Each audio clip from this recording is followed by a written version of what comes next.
welcome back to my channel. I'm Cathy and this is Homespun by Cathy. And yes, it's been a minute. Sorry it's taken me so long to get back, but I'm back from that show and I'm hoping you'll stay to the very end of this video. I have some footage from some other handcrafters from the show. Most of the vendors were antique dealers, you know, the vintage items, but there were a few makers there, everything from an artist to a spice company. I will have their contact information in the description, and you can maybe check them out on their Facebook business page or their website. But right now, we're gonna get into some holiday decor. I like to make these, you can hang on the door, or I make a bigger version, and they're excellent to take from Christmas all the way through winter as a nice decor item. And they are some decorative skis. So let's hit it. Okay, so we're going to make a small pair first, and I use 1x3 material for this. I think it looks more proportional since these are only 24 inches long. And you see here, I have my tip already drawn onto the board. I'd already made this pair, and I have some antiquing wax on them. So we're going to get the rest of these traced and cut, and then we're going to put them together. This is really a pretty simple thing to make. And I can get 2 pair out of an 8-foot board. They're 24 inches long, but you know, the blade takes off a little bit of material. So I shoot for, you know, just under 24 inches, and then they all come out the same length. So after I cut the tip off with my jigsaw, I just take some 80 grit sandpaper and smooth it out. And this is new wood. I usually run it up and down just to make sure there's no splinters hanging out. And that's pretty much it as far as construction goes. So I just used this little piece of wood to make a mark on each one so the holes will be in the same place. We're not going to drill holes in the large ones, but the small ones we put 2 together and I fix them up so you can hang them. I put a small hole in each one. I didn't have to go all the way through with this, but I use it to help keep my big drill bit from dancing around on the wood, and also to help them keep from splitting. This wood's pretty thick, so it probably wouldn't split. But I just gave them a quick sand to make sure everything was smooth in the area where the hole was. And I do not remember the size, but I'm going to use a larger rope than the twine we normally use. So just as long as you can get the rope through the hole, you'll be fine. Painted a couple pair white and a couple pair black, and the rest I used antiquing wax. I like the natural ones myself, but I thought maybe somebody would like a black or white pair. Maybe it would go with their Christmas decor a little bit better. And I started out, when I had made these before, I always just tried to mark where they were going to cross and put a bunch of glue there. And for some reason, I was having a hard time holding them and getting them turned over on my workbench to get the nail in the right place. And they were drifting around a little bit. So I got these together, but then I just started nailing them. They're not very heavy. And you're not going to hang anything very heavy on them. So I am sure nails are just fine. And if you didn't have a nailer, I'm sure you could just glue them, you know, clamp it until it's dry, and that would probably be enough as well. But I'm really just trying to make sure the holes are on the same, you know, plane there, so that when I loop the rope through there and tie it off, they'll hang straight. And by straight, I mean the V that the cross makes is straight. So this is some rope I already had. I'm pretty sure I got it at a Tractor Supply, but I know they carry it at Lowe's as well. And if you notice, I'm going to put a cup hook on here, but not in the center of the top board, but in the center of where the rope is, where the V is, so that when someone hangs something, it's in the center of the piece. So these are, made out of 1x4 pine. It's very soft. You can just push the cup hook right in there and screw it in. And I sell these like this. I don't make a bunch of decorations and sell them with decorations, just with the hooks. But I had bought this bag from Goodwill for 99 cents. And when I pulled this one piece out of it, it was already in a little swag. So I tied some twine around it and actually just tied a loop into the twine to hang on to the cup hook on the skis. I like to stage at least one of them at a craft show just to show people what they can do with them. And so I just got some pine cones, and then I tied this ornament on it as well. Y'all don't make fun of my glue gun. I promise I'm going to buy a new one soon, but this little thing is 30 years old if it's a day, and it works just fine. I have a hard time buying something new if the old one hasn't broken yet, so we're waiting.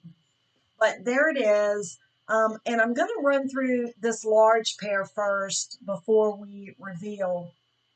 I only put the pencil on one side of this just to show you. Once you get one side cut, just flip the piece over, flip the cutoff piece over, and line up the straight parts, and then just draw your curve on the other side. If you're like me, you don't have a hard time maybe hand drawing one side, but when you try to draw it on the other side at the same time, it's a little off. Mine usually is. So that's what I do. That's what I do with my breadboards as well. So here are the small ones with the one decoration that we made. And here's the large ones. I did the same thing with them, exactly same thing. Cut the tips, sand, and I put antiquing wax on all of the large ones. And this is actually like a 12-inch wreath. So they are 4 feet tall, so I can get one pair out of an 8-foot board. And here it is on my door. That is so cute. I really like these. I'm not that much of a wreath person, but these look really, really nice. And they're very easy to make. I am sure you can make some for yourself.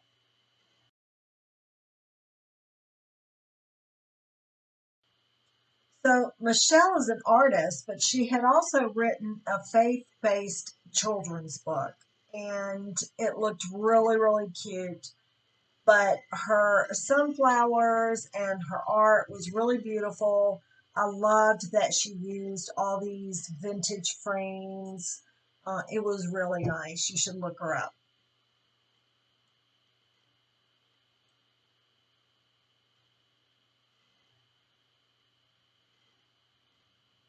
Then Cheryl with Seven Waters Creations was there. I kind of took her by surprise. She wasn't quite finished setting up when I came along, but look at these gorgeous necklaces. She paints these tiny little scenes, and they're just beautiful. And of course, being a woodworker, I was attracted to her setup there. These pretty pieces of wood that she uses to display her pieces. Look at that hummingbird there. She is very talented.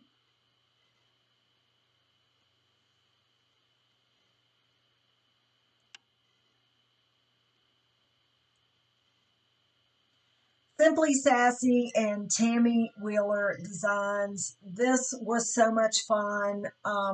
This is a mother-daughter duo, and they are so talented. And I found out that Tammy actually makes her signs and does the lettering freehand. And I think that's why it looks so unique. You don't, you know, it's not a font like I use where I print mine out, and all of hers looks the same. She does a fabulous job, and she's a great artist as well. I believe these ladies are from North Carolina, and if you're in that area, you should look them up. Uh, check for their information in the description below and give them a shout. They are very talented.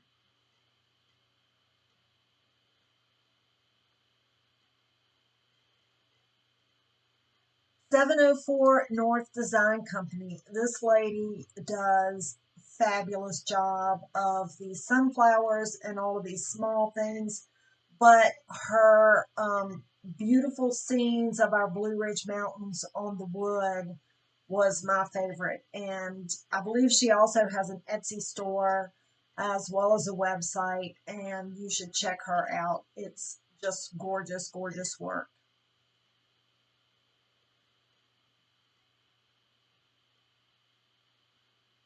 This was Jennifer at the Blissful Bluebird. And the reason I put her in here, there were a few people there that kind of did this thing, but I loved all of her color choices. A lot of times when people make things for kids, it's primary colors or pink and that kind of thing. And she does more than just for kids, but I just loved her eye for color, and she did really beautiful work. And this is her mom, Debbie Smith. She does chalk couture, and I really didn't know that much about it. And she's an old friend of mine, and we were talking about it, and you really have to have some talent to do this. It sounds a little complicated with silk screening and uh, stenciling, and it just sounds a little complicated, but she does a great job at it. This young man has started a spice and dry rub company, and I've seen him at a couple shows. He does an amazing job. Their setup is really cool looking. Their packaging is really cool looking, and uh, he's just got to have a passion for this kind of thing. The names of them were really cool. I like the one in particular for spaghetti that's called, wait, here it comes, Spaghetti Sprinkle. How cute is that? You should check him out. He's in several stores all around Virginia, and I believe in another state as well. I did not get this person's name. I met her. She is super nice, and she is from a little town in my county called Rustburg, and her business is called Rustburg Vines. You heard me earlier say I'm not a wreath person, but look at hers. They are just very unique. She goes just to the brink and stops, and they're perfect. And I also loved this very cool vintage camper that she stores them in and brings to the shows. Thank you guys so much for watching. I really appreciate it. If you could subscribe, share, and like, it will really help my channel, and it will help me bring you more videos in the future. Thanks again for watching, and I will see you in the next video.